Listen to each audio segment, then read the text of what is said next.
Tudo bom? Sempre bom, né?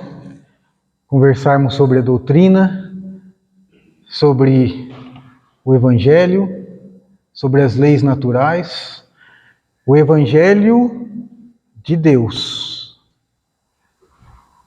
exemplificado por Jesus. Às vezes falam, o Evangelho de Jesus, Evangelho de Deus, as leis naturais de Deus, exemplificado por Jesus, que veio mostrar que deveria ser feito, para que nós, tendo como modelo, copiássemos. Porque por enquanto a gente só copia, viu? Ainda não temos aquela atitude, só copiamos. Estamos a caminho, um longo caminho, mas não tenha pressa, porque já que você não vai morrer mesmo, né? Pressa do quê? É caminhando que se faz o caminho, a morte não existe, ora encarnado, ora desencarnado, mas nunca morto, sempre vivo. Então, quando estiver encarnado, aprenda, aproveite as lições ligadas a um corpo físico. Que agora está complicado, né? Com esse frio, pé gelado, né? Eu acordo, fico pensando, ai Senhor, eu vou ter que arrastar esse corpo o dia inteiro hoje, vai dar fome, vai dar dor, vai dar frio, né? Mas, tudo certo. Vamos aproveitar. Quando estiver do lado de lá, talvez não tenha tanta fome, depende, né? Porque se foi um glutão na terra, quando estiver do lado de lá vai sentir fome e não vai poder comer, né? Aí não sei como é que vai ser. Cada fase tem a sua, como eu digo, cada idade tem a sua beleza, então cada fase também tem a sua experiência positiva e negativa. Depende de cada um. A dor é inevitável, o sofrimento é opcional. O sofrimento é opcional. Às vezes a gente sofre, impacta, mas o tempo que a gente vai durar nesse sofrimento depende da gente. Vai chegar uma hora que, por uma questão de inteligência, a gente vai transformar esse sofrimento em aceitação, resignação. Quando a gente entende isso, deixa de sofrer. Pode até estar passando pela dor, pela dificuldade, mas a resignação faz com que a gente entenda o que eu preciso aprender com isso. E aí, conforme eu vou aprendendo com isso, a dor vai diminuindo. Essa é a parte boa. Agora, quanto mais forte, próximo problema, né? Mudou de fase. Quando joga videogame, a próxima fase nunca é mais fácil, não é assim? É sempre mais difícil, porque subentende que você está melhor. Quanto melhor você tiver, mais livre você está. O tema que a gente vai conversar é a indulgência. Estava fazendo o evangelho em casa, abriu esse tema. A gente abre aleatoriamente, nunca é aleatório. Muito lindo, são várias mensagens de vários espíritos, eu vou pegar logo o primeiro. E aí a gente vai conversando, tá bom? Então vamos lá. Trouxe meu óculos, fui fazer uma palestra em Artemis, cheguei lá e esqueci o óculos. Aí eu fiquei olhando assim, não estava enxergando, aqui eu estou enxergando, mas o livro era menorzinho e lá estava meio escurinho, né? Aí eu falei assim, gente, eu não estou enxergando. A moça falou assim, quer o meu óculos? Eu falei, quero, serve, né? Ainda bem que não filmaram, porque era um óculos lindo para ela. Mas não prestou, mas serviu. A indulgência. Espíritas, queremos vos falar hoje da indulgência. Esse sentimento tão doce, tão fraternal, que todo homem deve ter para com seus irmãos, mas do qual bem poucos fazem uso. A indulgência não vê os defeitos do outro. E se os vê, evita falar deles, divulgá-los. Ao contrário, oculta-os, a fim de que não sejam conhecidos, senão dela. E se a malevolência os descobre, tem sempre uma desculpa para os abrandar. Quer dizer, uma escusa, uma desculpa plausível, séria, e não daquelas que, tendo o ar de atenuar a falta, a fazem ressaltar com um jeito pérfido. O que é indulgência? Indulgência é pegar leve com o defeito do outro. Pegar leve com o defeito do outro. Isso é indulgência. E aí, o que os Espíritos estão dizendo? Nós deveríamos fazer isso mais vezes. Se eu fiquei sabendo de alguma coisa, tem que ser indulgente. Se eu vi alguma coisa, preciso ser indulgente. Se alguém veio me contar alguma coisa, preciso ser indulgente. Fulano, não sei o quê. Aí eu jogo no ar. Não, indulgente. Às vezes está nervoso, às vezes não sabia o que estava fazendo. E corto a conversa ali. Corto a fofoca ali. Indulgência é isso. Pegar leve com o defeito do outro. Vai julgar a pessoa? Imagina se alguém estivesse te julgando. Como você julgaria a você mesmo? Porque a gente tende a ser rígido com o defeito do outro. Agora, quando a gente faz errado, a segunda conversa é uma desculpa. Não, eu fiz, mas foi porque ele me provocou, ela me fez tal coisa. A minha situação, a gente dá uma desculpa. Para o nosso defeito, para o nosso erro, a gente arruma uma desculpa. Facinho. Agora, para o outro não tem desculpa. Para mim, é a justiça. E para o outro, o peso da lei. Sem misericórdia. Isso nós temos que aprender. Temos que aprender muito. Esse sentimento tão fraternal que todo homem deve ter para com seus irmãos, mas do que bem poucos fazem uso. Da própria casa. A indulgência não se ocupa jamais com os atos mal praticados de outro, a menos que isso seja para servir. E tem ainda o cuidado de os atenuar quanto possível. Não faz observações chocantes. Não tem censura nos lábios, mas somente conselhos. O mais frequentemente velados. Quando criticais, que consequências se deve tirar das vossas palavras? Se eu vou falar alguma coisa para o outro, como que eu vou falar? Na frente de todo mundo? Vou ser ríspido? Como eu vou falar? Vai ter algum benefício? Vocês sabem o que é assertividade? Assertividade é fazer uma coisa de modo correto, de modo a não errar. Por exemplo, assertividade na fala. Como que eu posso ser assertivo na minha fala? Coisa simples, 4 itens. Só. 4 itens. O que eu vou falar? Para quem eu vou falar?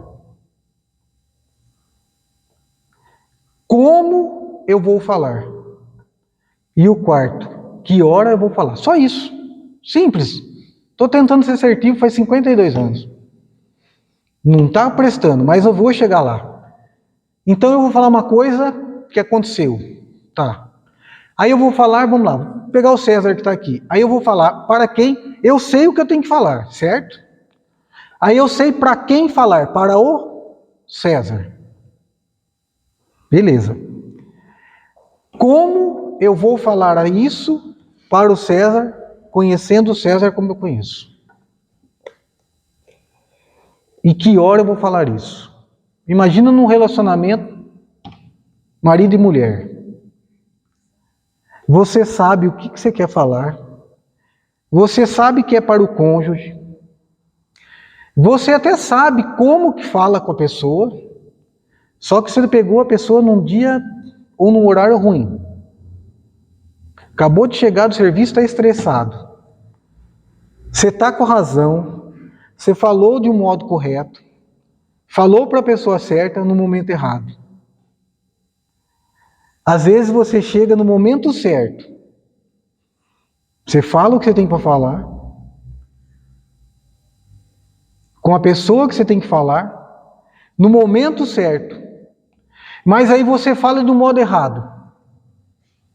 A pessoa tem um trauma, viveu numa casa que só tinha gritaria, e escolheu você porque na sua casa não tem gritos, tem diálogo.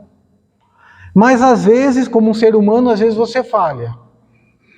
E aí nesse momento, tendo a razão, você levanta a voz. A hora era certa, a pessoa era certa, o assunto era certo, mas o modo foi errado. E aí, pronto, o que era para ser um diálogo vira uma guerra, uma briga. E aí a reação é desproporcional. Aí você pensa, não foi para tanto. Já conversaram com alguém que você foi falar alguma coisa e você pensa assim, nossa, não era para tanto? Você falou uma coisinha desse tamanho e a pessoa explodiu? Como se explica isso? Tem explicação? Tem explicação. Para toda ação corresponde uma reação contrária de mesma intensidade. É a segunda lei de Newton? Terceira lei de Newton. Para toda ação corresponde uma reação contrária de mesma intensidade. Em outras palavras, eu pego uma bola, taco, bate na parede e volta para mim. Vamos tirar a resistência do ar, força. Ou seja, bateu, voltou com a mesma força. Certo? Então, para toda ação tem uma reação contrária de mesma intensidade. Não tem como eu jogar uma bola a 100 e voltar a 1000.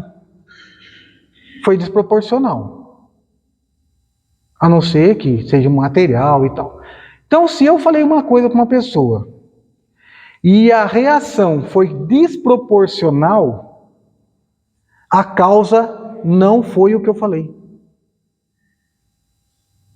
Vou explicar. Em feridas abertas, até carinho dói. Isso significa que você tem uma pessoa na sua casa que é complicado. Só reclama, só grita, só xinga, tudo está ruim. Até quando você vai fazer alguma coisa de bom, a pessoa... César, tem ninguém lá. Até quando você faz alguma coisa de bom, a pessoa não está contente. Não tem a ver contigo. São feridas abertas. Então, quando eu falo alguma coisa para a pessoa, nesse caso que eu disse assim, eu falei tudo certo, mas em um momento eu falei mais alto.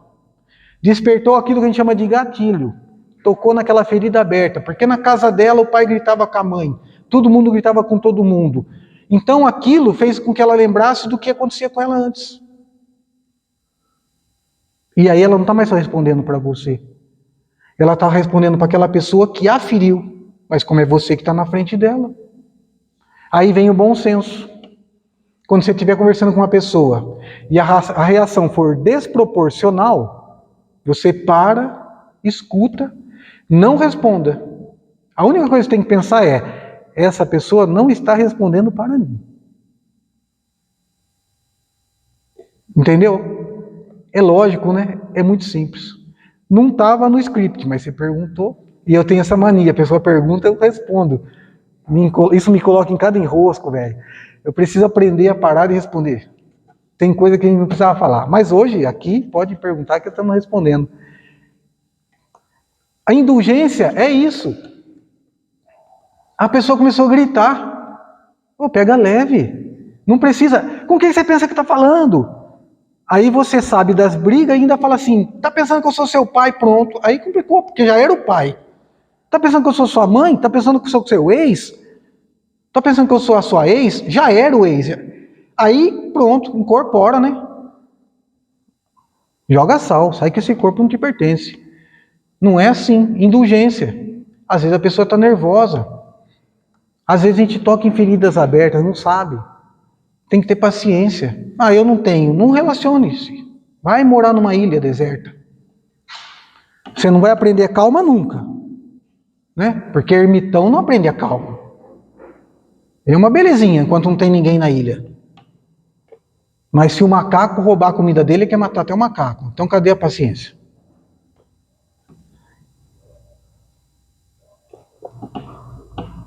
Ó homens, quando, pois, julgares os vossos próprios corações, os vossos próprios pensamentos, os vossos próprios atos, sem vos ocupardes do que fazem os vossos irmãos?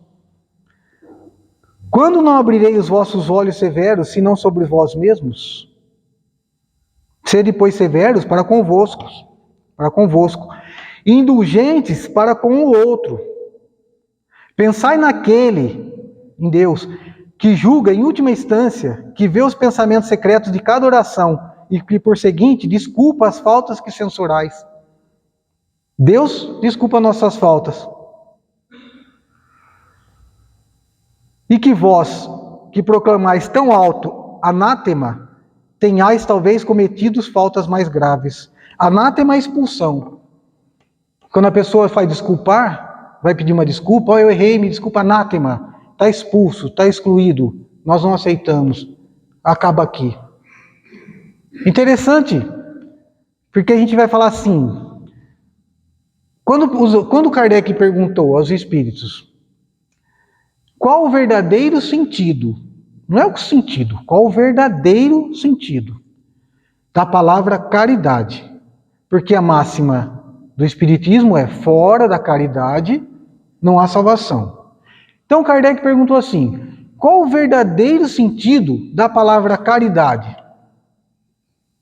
Inteligente ele, né? Só que ele foi além. Ele disse assim: como entendia Jesus? Olha que pergunta inteligentíssima. Você conhece uma pessoa, não é pelas respostas que ela dá, é pela pergunta que ela faz. Se você pegar os melhores entrevistadores, eles só bombam porque eles sabem perguntar. Ele tira da pessoa, ele está prestando atenção, de repente ele faz uma pergunta. Então os melhores entrevistadores são os que sabem fazer perguntas. Quanto melhor a pergunta, mais inteligente é a pessoa. Porque só o tolo tem resposta para tudo. O sábio só tem perguntas. De vez em quando ele fala alguma coisa, mas ele diz: não vem de mim, foi do que eu estudei. Isso é sabedoria. E Kardec sabia fazer pergunta.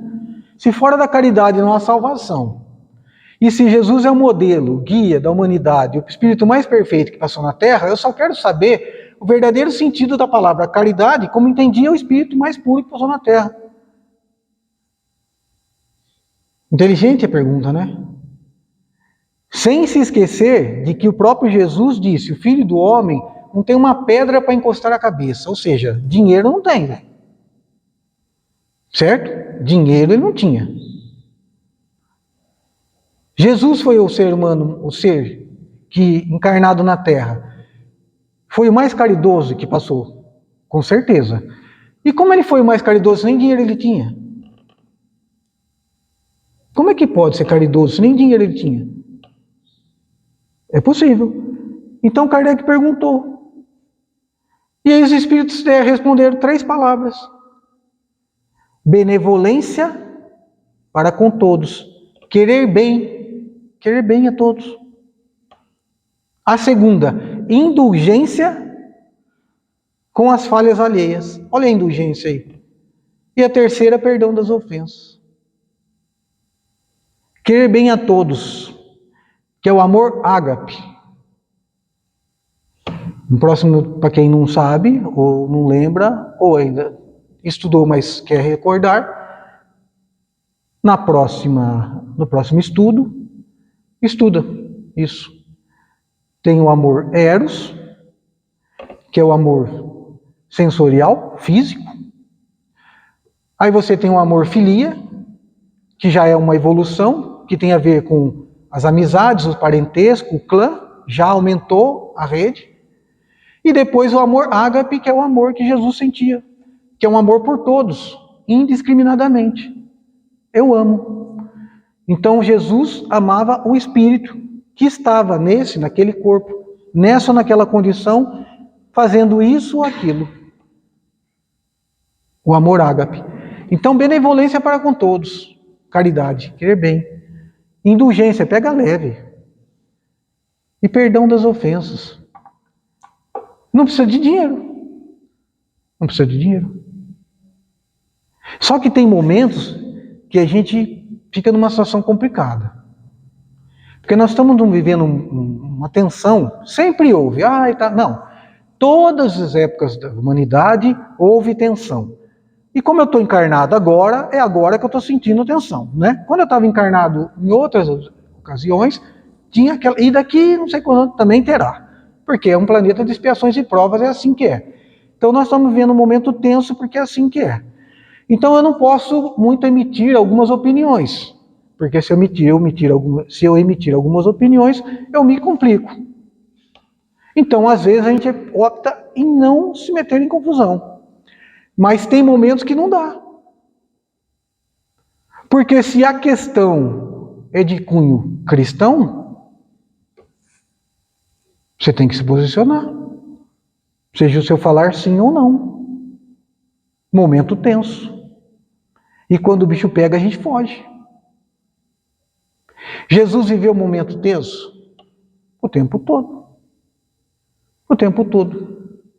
Indulgência. Pega leve com os defeitos dos outros. Mulher adúltera. Eu gosto muito dessa parte. Trazem para Jesus. Ninguém estava nem aí com essa mulher. Eles queriam pegar Jesus. Porque o objetivo era prender ou matar. Certo? Trazem a mulher. Essa mulher foi pega em adultério. Moisés manda apedrejar.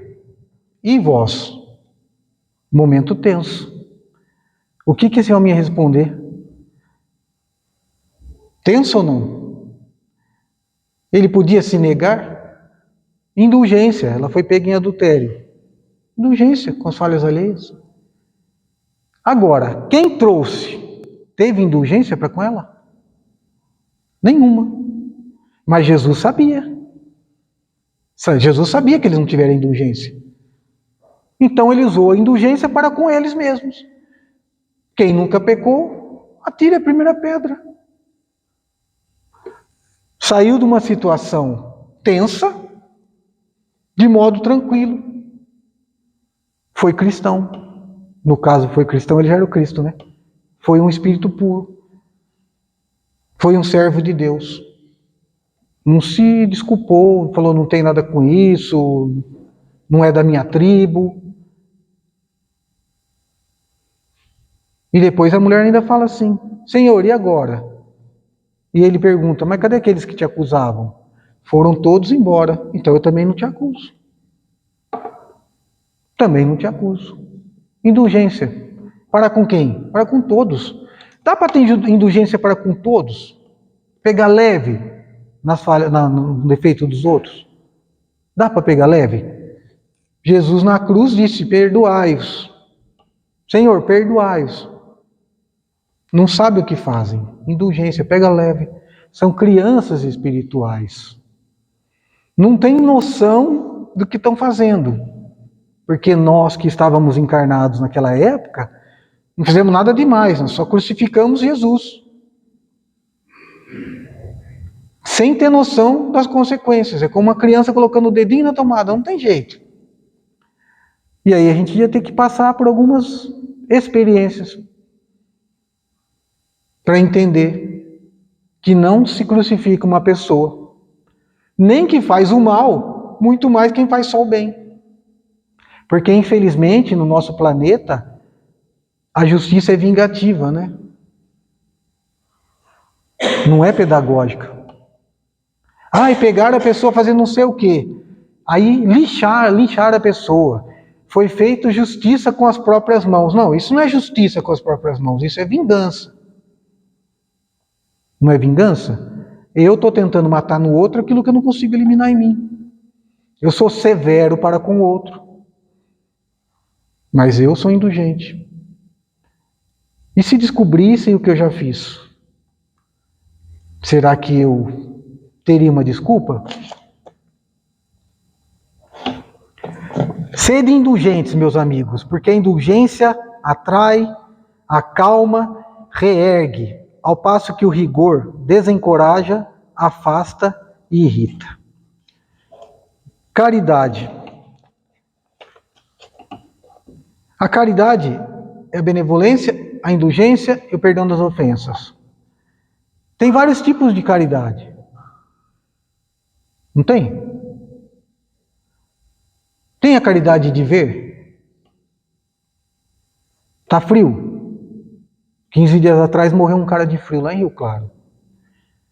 220 mil pessoas, 50 mil imóveis, e uma pessoa morreu de frio. Na minha casa cabia uns 15 para dormir lá, se espremer. Mas eu não vi. Eu não sei se eu não vi porque eu não quis. Eu não sei se eu não vi porque eu sou um cego. Eu só sou um zumbi nesse planeta que não vê a dor dos outros. A caridade de ver. A pessoa não está bem. É tão alegre e agora está triste. A caridade de ver. Entendeu? A caridade de não ver. Conhece a caridade de não ver? Mas você não viu a fulana saindo com fulano? Não, eu não vi. A caridade de não ver. Te diz respeito? Caridade de não ver. Está passando droga no centro espírita. Eu vejo, denuncio. Por quê? Porque a gente não pode, por conta de um, prejudicar um monte. Mas se o que eu estou vendo não tem nada a ver comigo, a caridade de não ver. A caridade de falar, cara. Falar. Cada 10 suicídios, 9 seriam evitados com apenas uma conversa. Aí você pergunta para a pessoa, como é que você está? E a pessoa responde, resolve responder, pronto. Aí eu nem pergunto muito, porque vai que responde, né? Cada um com seus problemas. A caridade de falar, ó meu irmão, tá difícil, mas tem de bom ânimo. Vai dar certo, isso passa. Espera mais um pouquinho. Ó, vou fazer o seguinte, agora eu estou ocupado. Mas amanhã eu converso contigo. Só da pessoa saber que amanhã ela vai ter alguém para conversar, ela não se mata hoje. A caridade de falar para a pessoa. A gente não tem tempo mais para conversar. Não tem tempo para ninguém. Caridade de falar. A caridade de não falar. Vieram me contar uma fofoca. Eu tenho a caridade de ouvir porque aquela pessoa ainda tem a necessidade de espalhar. Mas eu tenho a caridade de não contar porque eu vou prejudicar outra pessoa, não se joga no ventilador. Sabe aquela história, né? Pega um saco de pena e joga no vento. E aquilo espalha. Um dia você vai ter que pegar pena por pena. Vai dar um trabalhão. Se você soubesse disso, você falava menos. Internet, pelo amor, velho. Vai espalhar coisa na internet, espalha coisa boa. Joga flores. Não joga a sujeira dos outros, não. Pode ter acontecido, você tem como provar, mas que benefício? Quanto tempo eu perco falando dos outros para esconder os meus defeitos? Porque enquanto estão falando dos outros, não estão falando de mim. Já que eu não posso falar de mim, eu falo mal do outro. Já que eu não posso falar bem de mim, eu falo mal do outro. Já que eu não posso elevar, eu diminuo o outro.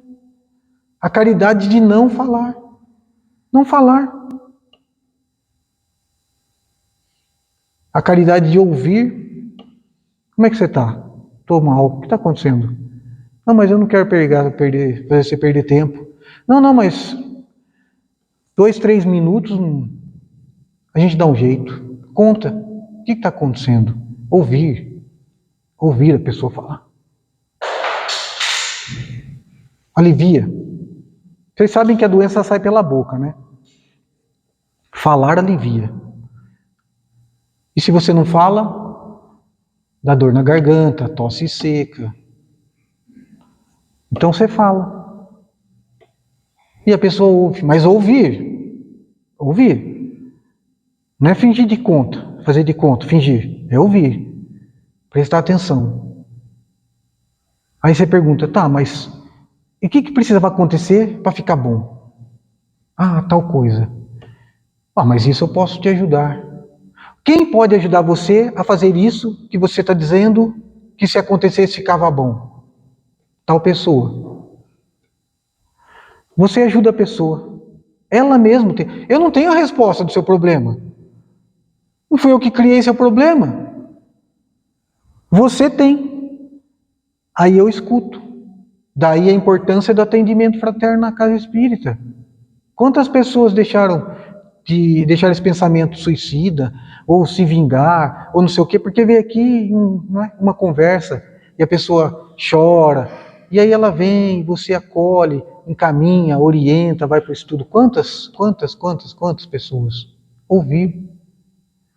A caridade de não ouvir. Você viu que fulano falou de não sei quem? Não ouvi. Não, mas eu vou te contar. Tá, então conta. Mas você ouve. Tem que ser caridoso com quem quer falar, né? Não tem problema você escutar o fofoqueiro. Seja caridoso com o fofoqueiro. O problema é você replicar o que o fofoqueiro falou, né? Então você é caridoso com quem falou e é caridoso de não replicar. Indulgência. Porque um dia, aquele que falou do outro para você, vai falar de você para o outro.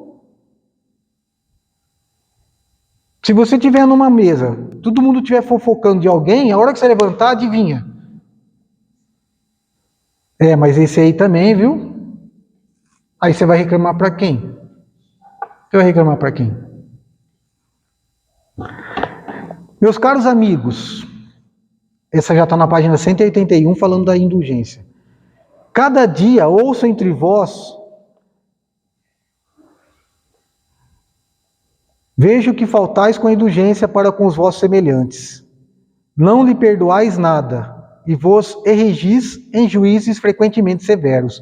Eu me domino, eu me decreto, eu me declaro juiz. E começa a falar do mal dos outros. Sem vos perguntar se estaria satisfeito que fizessem o mesmo a vosso respeito. A indulgência também não é caridade? Vós que não podeis fazer senão a caridade indulgente, fazei ao menos. Fazei-a, ao menos. Você que não tem dinheiro para dar, só pode ser indulgente, pelo menos seja indulgente. Não tenho nada para dar, a única coisa que eu tenho é ser indulgente. Então, seja o máximo possível. Fazei ao menos, mas fazei-a largamente. Para o que é da caridade material, quero vos contar uma história do outro mundo. Então, a indulgência está resolvido. Para a caridade material, 2 homens vieram a morrer. Deus havia dito o seguinte: enquanto esses 2 homens viverem, serão colocados em um saco, cada uma das suas boas ações, e na sua morte serão pesados esses sacos. Quando esses 2 homens chegarem à sua hora derradeira, Deus fez trazer os 2 sacos. Um estava gordo, grande e bem cheio, ressoando o metal que o enchia. O outro era muito pequeno. Entenderam a história, né? 2 homens nasceram. O que você fizer de caridade, a gente vai colocar num saco. Quando você morrer, a gente vai pesar o saco. Vamos ver quem fez mais. Aí chegou um homem lá com o saco cheio de materiais, doou muito. O outro, pouca coisa. Pouquinho. O outro era tão pequeno e tão fino que se via através dele as raras moedas que continha. E cada um desses homens reconheceu o seu. Eis o meu, disse o primeiro. Eu reconheço. Fui rico. Dei muito. Eis o meu, disse o outro. Sempre fui pobre. Eu não tinha quase nada a partilhar. Mas, ó surpresa, os 2 sacos colocados na balança, o mais gordo tornou-se leve, e o pequeno se fez tão pesado, tanto que dominou o outro em muito, ao lado da balança. Então, Deus disse ao rico: deste muito, é verdade, mas deste por ostentação, e para ver o teu nome figurar em todos os templos do orgulho. E além disso, dando, não te privastes de nada. Vai para a esquerda e esteja satisfeito de que a vossa esmola te seja contada ainda por alguma coisa pequena. Depois disse ao pobre: Destes bem pouco, mas cada uma das moedas que estão nesta balança representa uma privação para ti. Se não deste esmola, fizeste a caridade. E o que há de melhor, fizeste a caridade naturalmente, sem pensar que te seria levado em conta. Fostes indulgente, não julgastes o teu semelhante, ao contrário, desculpastes todas as suas ações. Passa à direita e vai receber a tua recompensa. Bonita essa história, né? Quando eu estava lendo isso, eu lembrei uma coisa muito interessante, que quando a gente não estuda para o outro, a gente estuda para a gente. Quando você aprende alguma coisa, você tem que aprender para você. Não é para o outro, não. Você passa para o outro, mas aquilo que foi bom para você. Quando eu estava lendo esse texto aqui, a primeira que eu falei do Evangelho, eu li só a primeira parte. Mas para fazer a palestra, eu vim e peguei mais coisa, essa é a segunda história. Aí eu lembrei de um cara. Que não é Roberto Carlos. Esse cara sou eu. Literalmente, esse cara sou eu. Eu lembrei de um cara, eu lembrei de mim. Eu lembrei de uma história que eu tinha esquecido. E foi uma história interessante. E eu não quero falar isso aqui, porque eu quero... não, porque eu não preciso aparecer, gente. Eu nem posto palestra do Espírito. Eu não preciso disso. Meu compromisso é com o Cristo. Eu quero que o Cristo saiba que eu fiz. Então eu não vim para isso. Eu vim pagar dívida. Mas eu lembrei dessa história. E aí eu quero contar, porque eu lembrei, algum motivo tem. Uma vez, era um domingo à tarde, e eu estava vindo da casa da minha mãe, voltando para casa. Eu tinha família, 2 filhas, eu era casado, eu não era espírita, bem antes de eu ser espírita, não tinha feito faculdade, a situação estava difícil. Eu trabalhava de pedreiro para sustentar minha família, e a situação estava difícil. Aquela semana ia complicar, porque tinha acabado o serviço. E se não tem serviço, não tem dinheiro. Vocês podem acreditar, tem gente que só ganha se trabalhar. Você riu, você é funcionário público? Tem gente que só ganha se trabalhar. Quem trabalha por conta sabe o que eu estou falando. Não estou falando mal do funcionário. Se o cara é funcionário público, o cara é CLT, ele tem um patrão, trabalhou, não trabalhou, tem produção, não tem produção, o coitado que tem que pensar. O empresário, no dia 30, né, César? Tem que fechar a folha de pagamento, porque sim, no 5º dia útil, o funcionário não quer saber se você vendeu, se você produziu, se teve 2 feriados no mesmo mês, que rebentou em 20%, né? Isso aí ninguém pensa. Então, se você não trabalhar, você não ganha. Então, eu estava naquela fase de entreposto. Aí eu estava vindo da casa da minha mãe, tinha ido dar banho no meu irmão, deficiente físico, e vinha pensando, essa semana vai ser difícil, eu tenho que arrumar serviço. Porque eu tenho o suficiente lá para uns 10 dias. Certo? Pensando, e andando. Aí eu moro num bairro chamado Inocope. A minha mãe mora no bairro chamado Consolação. Eu fui a pé e vim. E no Inocope tem aquelas velinhas, né? Que eu sou totalmente contra. Lembra aqueles bairros populares que faziam velinha? Isso aí só serve para enrosco, véio. Graças a Deus não se faz mais. Aí eu estava cortando essa velinha. Aí estava vindo uma senhora que eu chamava de vó. Porque ela é mãe de um amigo de infância, que é folclore na cidade, que tinha um probleminha, e jogava bola com a gente. E aí eu falava, oi vó, tudo bem? Como é que tá a senhora? Tal. E a senhora, a avó, que é chamada de vó, ela tinha mais de 70 anos, tranquilo. E eles eram muito, muito, muito pobres. Muito, sempre foram. Pega latinha, pega não sei o quê, muito pobre. Aí ela estava vindo, eu estava indo. Aí, oi vó, tudo bem e tal, abracei ela, sempre abraçava, como é que a senhora tá? Tá bem, tá? E o fulano lá, né? Ah, tá bem, mas e aí, tá jogando bola ainda? Ele fala, não tá mais, não anda mais agora, tadinho. Sabe, aquela dor. Agora ele não anda mais, tadinho, ele tá pesado, tá difícil. E ela que cuidava dele. Sem renda. Aí eu falei, tá bom, então, manda um abraço pra ele, até mais, passa em casa quando der, porque às vezes ela passava na frente de casa, né, e quando tinha alguma coisa a gente ajudava. Aí ela eu parei, ela continuou andando. Ela deu uns 2, 3 passos, caiu da mão dela um saco plástico com 2 gomos de linguiça. Sabe toscana, linguiça? 2 gomos de linguiça. Caiu no chão. Ela baixou para pegar. Isso aí faz uns 20 anos que aconteceu, eu não lembrava mais. Quando eu li isso, eu lembrei. Aí ela falou, e a mistura que nós vamos almoçar hoje? Gente, era umas 3 horas da tarde. Era umas 3 horas da tarde. 2 gomos de linguiça. Caiu no chão. Ah, é a mistura que a gente vai almoçar hoje e tal. Aí ela pegou e saiu. Aí eu parei e falei assim, vó, oi, espera um pouquinho. Aí eu fui até lá, abri a carteira e tirei tudo que eu tinha no bolso. Se fosse hoje, não dava R$ 50. Eu tô falando pra você que a situação estava difícil. Tipo uma nota de 20, 2 de 10, 3 de 2, sei lá, não dava 51. Era o único, não era dinheiro da poupança, não. Era o único. Mas eu não pensei. Porque na minha casa tinha comida pelo menos para 10 dias. E ali só tinha 2 gomos de linguiça, que era o almoço daquele. Eu peguei e dei. Vó, pra janta então. Ai, obrigado, filho. E foi embora. E eu fui embora.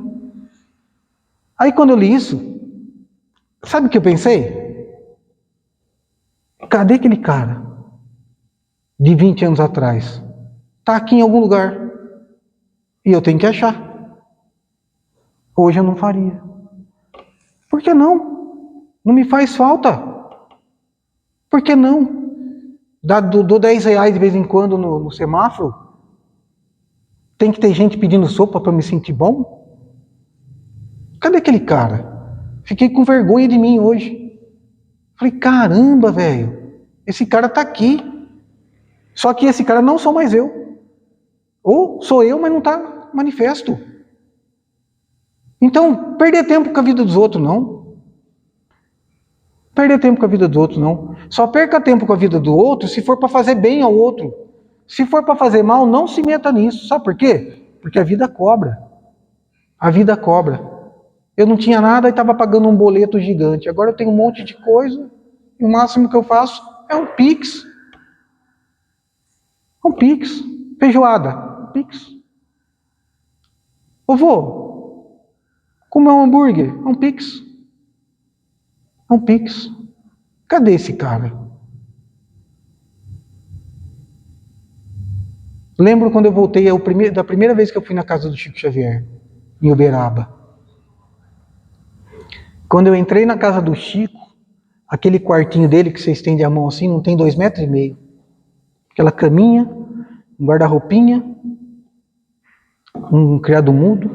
Nem sei se pode falar mais criado mudo, me processo. Né? E o cofre. No quarto do Chico Xavier tem um cofre desse tamanho, que ele guardava os tesouros dele. Aqui era cofre mesmo. Já foi lá? Gigante. Porque tudo que ele psicografava, ele guardava lá. Quando estava pronto, ele mandava. O único tesouro que ele tinha, ele falava, a única coisa que não me pertence é o que está aqui dentro desse cofre. Você imagina psicografar Paulo Estevão, datilografar Paulo Estevão e encaminhar Paulo Estevão. Era a folha que não acabava mais.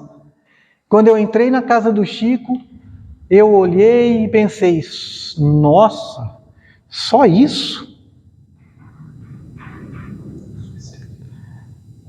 Aí eu escutei uma voz, que é a minha mentora. A minha mentora é uma ex-mulher de vidas passadas. Eu acho que eu traí ela, porque ela deve dar na cada cacetada. Só a única explicação. Que ela dá cada cacetada, ela falou, eu quero ser mentora, vou devolver.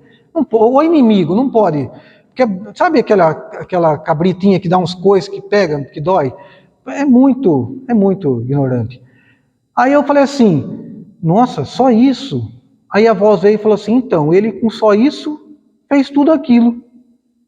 E você com tudo aquilo não fez nada até agora. Que vergonha. Chorei. De vergonha. Chorei. Então, se esse texto, indulgência, fez bem para mim, no sentido de lembrar, e fez mal no sentido de doer de novo, né? Que faça bem para você, no sentido de lembrar. E que você nunca deixe de ser essa pessoa que dá. Mas que mais do que dá, se entrega, se dá. Porque não é dar, é dar-se. Não é dar presente, é estar presente. É estar presente. Porque o que falta na vida das pessoas é estar presente. As famílias estão acabando porque a pessoa não se faz presente. Não se faz presente. E na maioria das famílias existe um luto velado, muito triste. Sabe por quê?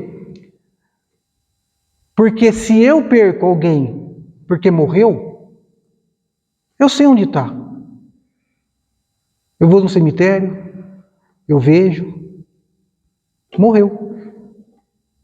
Eu perdi a pessoa para a morte.